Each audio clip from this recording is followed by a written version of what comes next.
Good evening mga ka-partner! Narito na naman tayo sa bagong episode ng Ka-Partner Podcast Season 2. Siyempre ngayong araw makakasama natin ngayon ay isang loan consultant na si Miss Gemma Distao. Palakpakan tayo mga ka-partner. Miss Gemma, welcome to the podcast. So, ibabahagi ni Miss Gemma ang kanyang mga karanasan, siyempre expertise, mga tips na as a loan consultants na nung nagsisimula pa siya at saka siyempre ngayong as one of our top consultants dito sa Global Dominion. Alright? Ayan. So, ready ka na ba, Miss Gemma? Yes, sir. Yes. Ready na. Siyempre, ma'am, pakilala mo yung sarili mo, ma'am. Ako si Gemma Distaho, loan consultant ni Global Dominion. Since 2009. Yun, no, Yes. 2009. Ayan. Mga kaibigan, dahil dyan, ma'am, nagsimula kasi yung show namin with the Fast Talk. Ready ka na? Yes. Pili ka lang ng isang word lang, ha? Yes. Hard work or sweet? Hard work. Okay, ayun na ng sweet. Hard work. Branches or head office? Head office. Coffee or tea? Coffee. Coffee lover. Yes. Deadline or overtime? Deadline. Okay, walk-in client or online client? Walk-in client. Okay. Loan approve or date approve? Loan approved. Alright. Puso o utak? Utak. One word to describe your job. Sipag, tiyaga. Sipag, tiyaga, at At nilaga. Ano? Focus lang. Net focus Yes. lang. Alright. So, isang phrase yung binigay sa atin ni Ma'am Jenna. Alright. At dahil dyan, congratulations. Yun yung first round natin ng questions, ma'am. Kaya pala pa si Ma'am Jenna. Ayan. May fan cam tayo doon. No?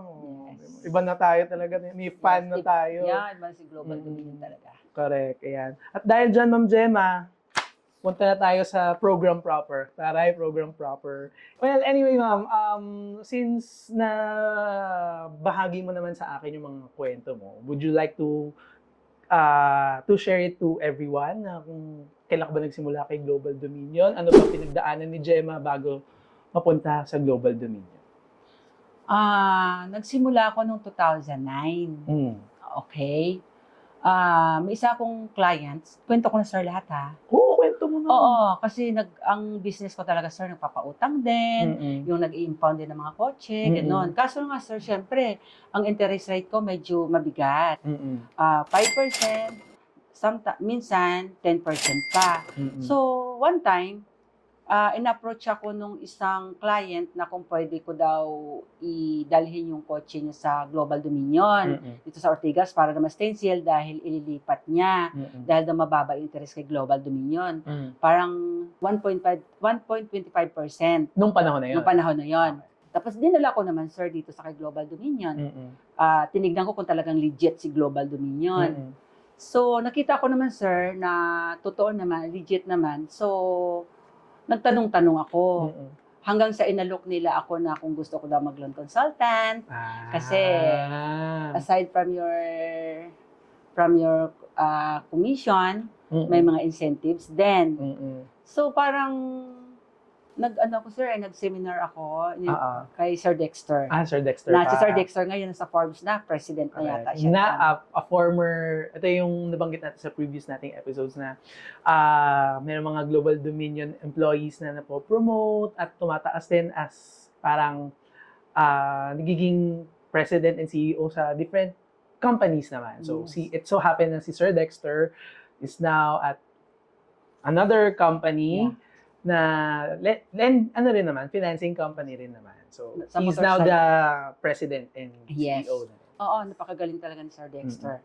Kumbaga, siya ang nag-invite dito sa Global Dominion. And then, sir, hindi ako masyado nagpo-focus kasi siyempre nga, maganda rin business ko. Correct. Nung time na after the pandemic, medyo na-down yung business ko, sir. Nung na-down yung business ko, lumapit sa akin isang friend ko, nangungutang sa akin. Sabi ko, kung gusto mo, tulungan kita at low interest. May kotse ka ba? So, may kotse nga siya. So, dinala namin yung kotse niya. That was May 2024. Yun, naparelease ko siya ng 600. Tapos, may napareleasean din ako ng isang consultant ng Makati Med. Nareleasean siya mga 1.2. Parang, natuwa ako, sir. Kasi ito yung Sanglao RCR. Sanglao RCR lang, Okay. sir. Sanla ORCR, and at the same time, doctor siya. Doctor's note din. Consultant siya ng OB-GYN sa Makati Med. Okay. Simula noon, nagsipag na ako, sir. Sabi ko, dito pala ako makakaahon. Hindi ko na masyado iniintindi yung mga pautang ko. Basta nag-concentrate ako na maghanap ng mga ORCR. Hanggang sa nalaman ko din na meron tayong REM. Real estate mortgage. Real estate mortgage. Sanla titulo, kumbaga. Ayan. Tapos, sir, nung pagpasok ko nung May 2024, in-invite nila ako nung nag-year-end tayo ng nag-year-end, Ito lang. No. Bukod pa, last year pa yung January. Yeah, January. Yes, sir. Nagulat din ako kasi nag-top 19 ako, na-awardan ako ng top 19. Awardee ka na pala. Yes. Sir, tuwang-tuwa ako. Tapos, ang daming mga incentives kay Global Dominion. So, patuloy ako, sir, na naghanap ng mga client. Tapos nagulat ako nitong mid-year natin na top 6 na ako. Oo, di ba? Di ba? Talagang yung kliyente kasi, sir, pagka once sa tinawagan ako, talagang hindi ko na siya bibitawan. Talagang nasa sa'yo na siya. Oo, tutok talaga, sir. At saka sa awan naman ng Diyos. Lahat ng nakakausap ko ng mga client, pumapayag naman sila kasi sa baba nga ng interest ni Global Dominion. Okay. Doon nila nagugustuhan.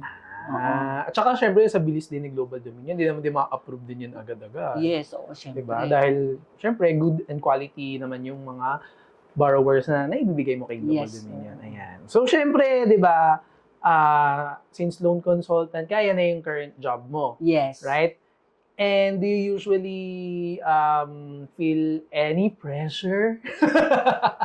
Syempre naman, sir, lahat naman, 'di ba? Oo, tama. Kaso lang, syempre, kunting tiyaga lang talaga. Siyempre, hindi ka naman pwedeng easy ka lang tapos kikita ka ng pera, di ba? Correct. Siyempre, lahat yan, pagtsatsagaan mo talaga.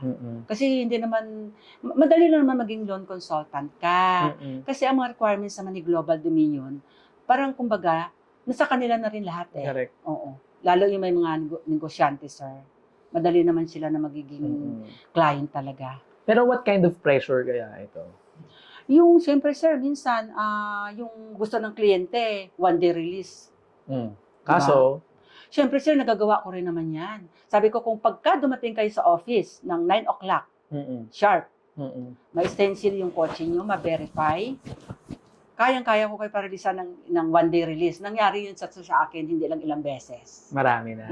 Tsaka so long, mangyayari lang talaga yan kapag kumpleto yung dokumento. Of course. So, pag-complete naman sa documents, wala naman problema. Ang nagpapadelay na naman, sir, nung nung release, kapag kulang-kulang syempre. At saka yung, minsan yung mga client naman, busy naman sila. Hindi naman nila talaga matutukan yung mga requirements na hinihingi lang natin. Like yung mga bank statement nila. Of course, i-request pa nila sa bank. Correct. Kaya every time na hinihingan kayo as our clients, kapag hinihingan kayo ng mga documents ng aming mga employees and staff, another round of magre-reset po yung yung process natin.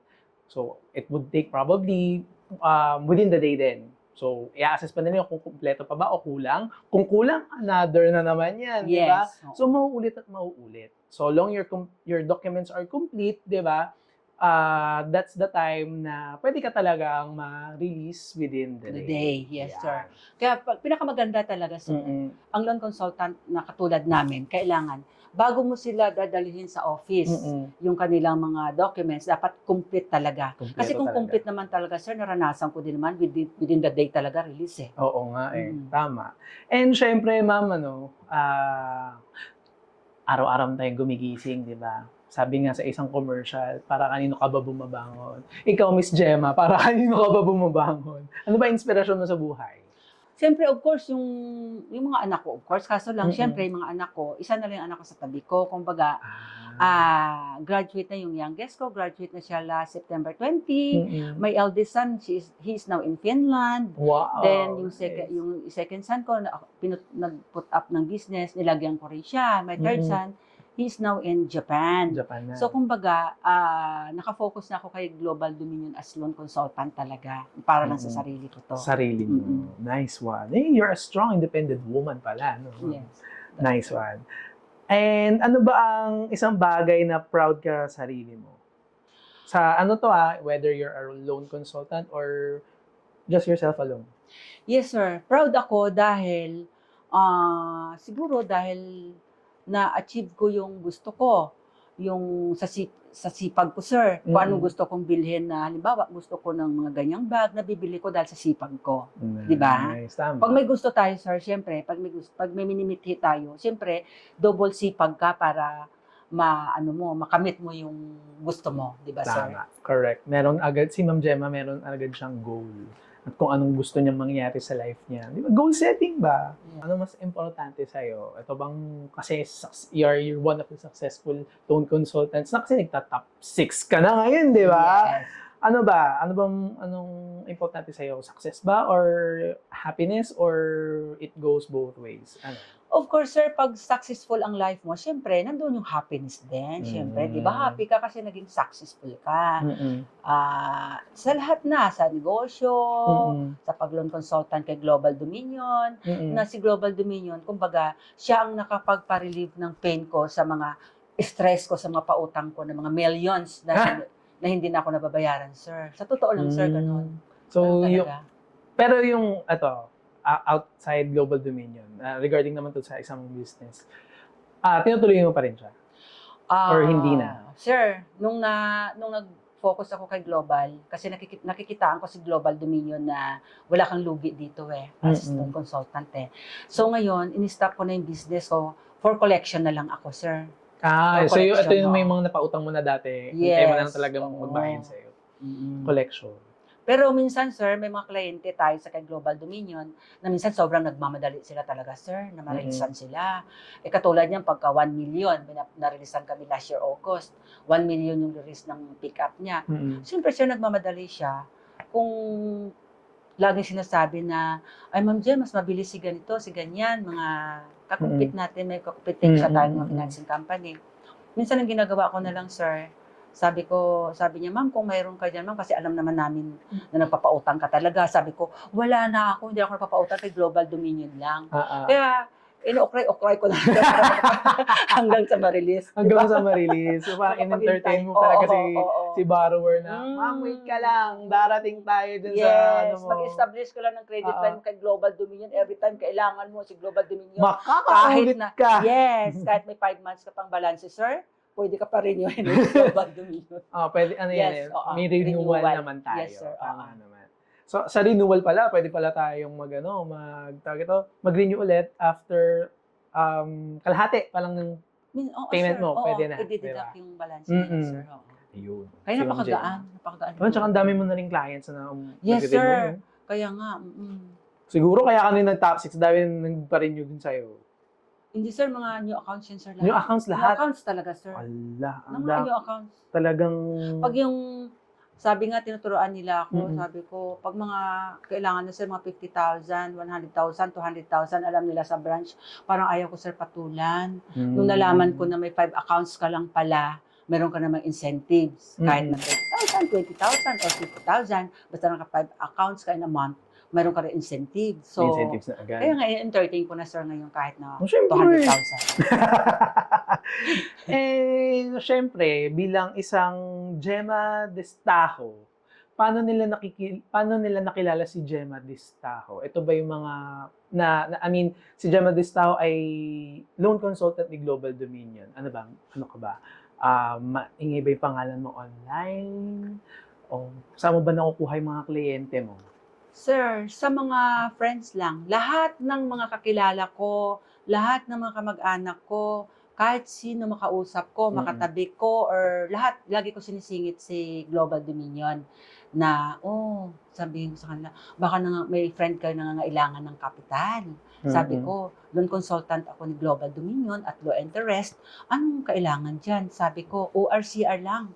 Hindi namin kinukuha yung kotse kasi before sabi niya kinukuha mo. Sabi ko, papel lang, nakatago lang sa baul niyo, nakakatulong pa sa inyo. Correct. So, talaga, magkano interest yun? Ikukwento ko na sa kanila. O sige nga, yung sinabihan ko na baka may friend ka, siya pala yung magiging borrower. So, ibig sabihin nito, ma'am, it's just a word of mouth lang talaga. Yes, wala akong mga... Yun ang marketing mo. Yes, yun ang way of market mo. galing ni Ma'am Gemma. Sa dami-dami ng tao sa buong mundo. Sir. Diba? Ang galing. Palakpakan natin si Ma'am Gemma doon eh. Wala pang effort ng online yan, di ba? Ano naman mensahe mo sa mga... Siyempre, lahat naman... I mean, ipapublish naman natin to sa online eh. Yes. At baka mamaya merong makapanood na gusto pala maging loan consultant. Ano ba ang gusto mong mensahe sa kanya? Ano ba yung kailangan niyang gawin para maging successful as you? Mga tips, mga ganyan. Okay. Pag may nakausap kayo na isang tao, kailangan maka-convince siya in a nice way. At saka dapat, tiwala talaga, sir. Magtiwala sa'yo, konting tiyaga lang, at saka talagang focus ka sa trabaho mo. Yun lang. Tapos, sipag at tiyaga talaga, sir. Kasi yung iba nga dyan, sir, naglalakad lang, nagpa-flyer sa mga bus, nagpa-flyer sa mga simbahan, kung saan-saan. Basta, sir, magtsatsaga ka lang talaga dito kay Global Dominion. Lahat ay pwede pala. Talagang kapartner mo si Global Dominion sa pag-angat. Oh. Alam mo, pareho kayo yung sinabi ni Ma'am Julie na focus, tiyaga, meron kang nilaga, di ba? Talaga, sir. Oo, di ba? Kasi, yung fruit of your labor. di ba, sir? Kasi kung minsan meron ka dyan, minsan kasi kung papatulan mo yung napafrustrate ka, talagang wala ka, sir, makukuha na client. Sabagay. Mamamaktol ka. Wala ka. Wala akong kliyente.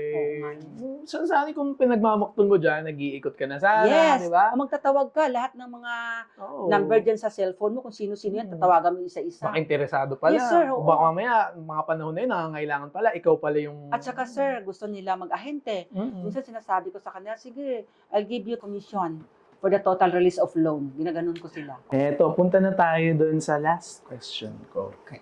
Ano ba ang hashtag pwede pala story ni Miss Gemma Destajo? Before, di ba, may negosyo ako. Tapos, nung medyo na daw yung business ko, napunta ako kay Global Dominion. Dito ko naranasan kay Global Dominion yung saya, walang stress, di ba? Tapos, aakyat ka sa stage, awardan ka, tapos dito ako nagiging star of the night, di ba? Tapos, nakapag-Boracay pa kami, napakasaya kay Global Dominion, tapos nagyati pa kami, di ba, sir? Oo, sa yati pa kami. So, dito kay Global Dominion, parang dito sumaya ang buhay ko, di ba? Kumikita ka na, masaya ka pa. So, dito pala kay Global Dominion, hashtag pwede pala. Yan! At dahil dyan pala baka natin si Miss Gemma. Ayan. And thank you very much for coming, Miss Gemma. Maraming salamat mga ka-partner for staying this long sa episode na to. Ang haba. Palakpakan natin ulit si Miss Gemma.